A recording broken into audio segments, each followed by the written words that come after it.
Welcome to Signal Post Daily, your human-curated AI-delivered tech and AI news briefing, episode 11 for Friday, October 31st, 2025. Happy Halloween.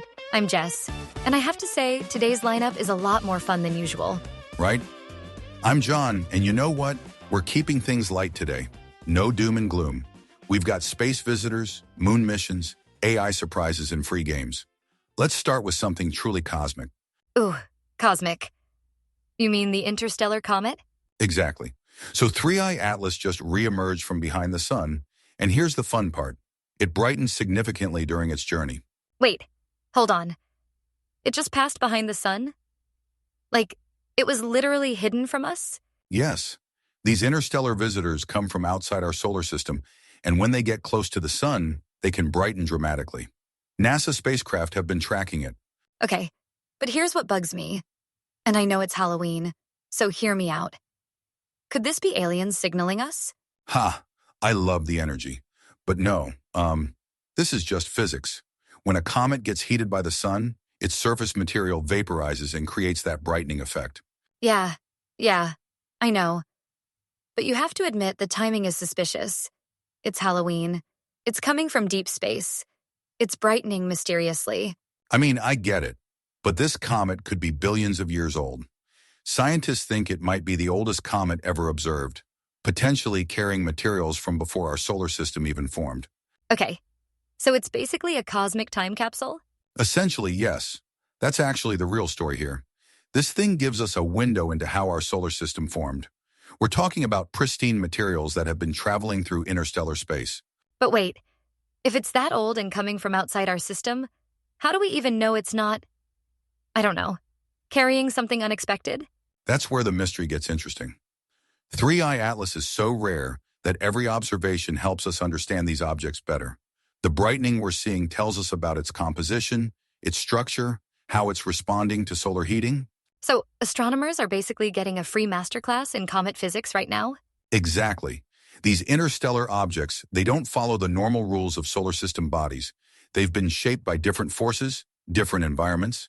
Studying them fundamentally changes how we understand planetary formation. Can we actually see it? Or is it just for the observatory nerds? Good question. It's visible through telescopes for sure. The naked eye? That depends on light pollution where you are, but it's worth trying to spot if you're somewhere dark tonight. So basically, get away from the city lights and look up. Got it. Now, SpaceX is making moves on the moon. What's new there? Any Halloween aliens there? Ha! Sorry, Jess. No aliens on the moon either.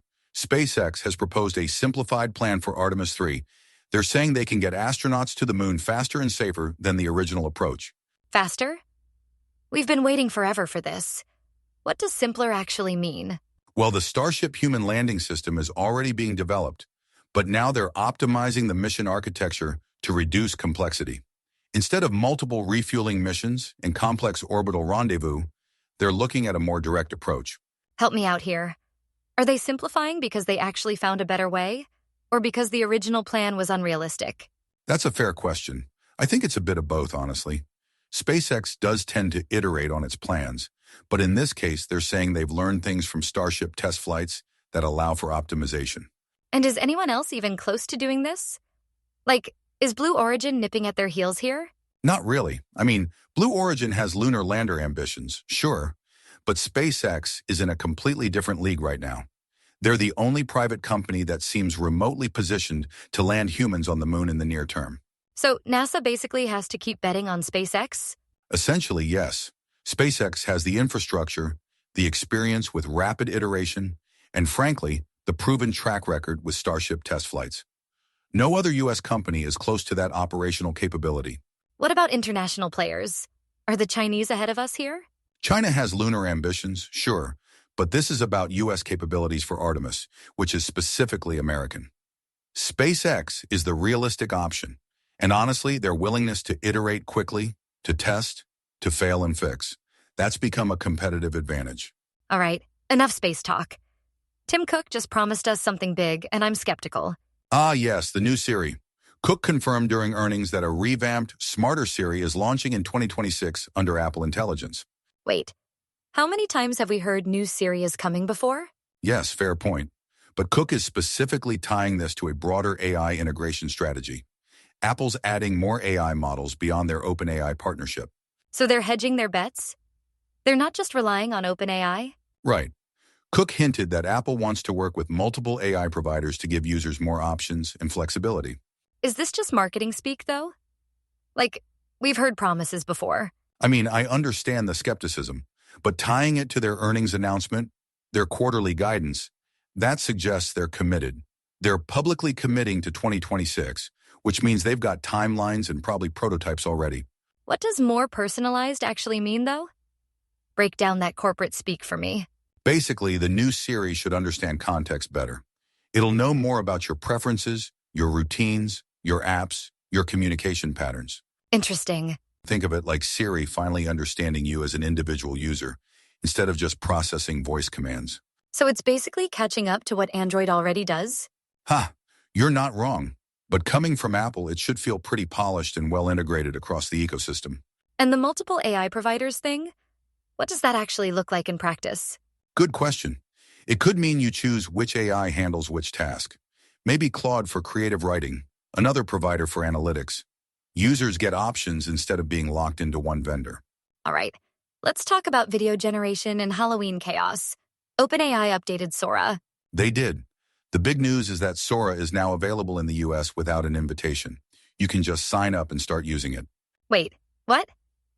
So I can actually go make weird Halloween videos right now? Exactly. They've also added Character Cameos, which lets you create reusable character avatars for your videos.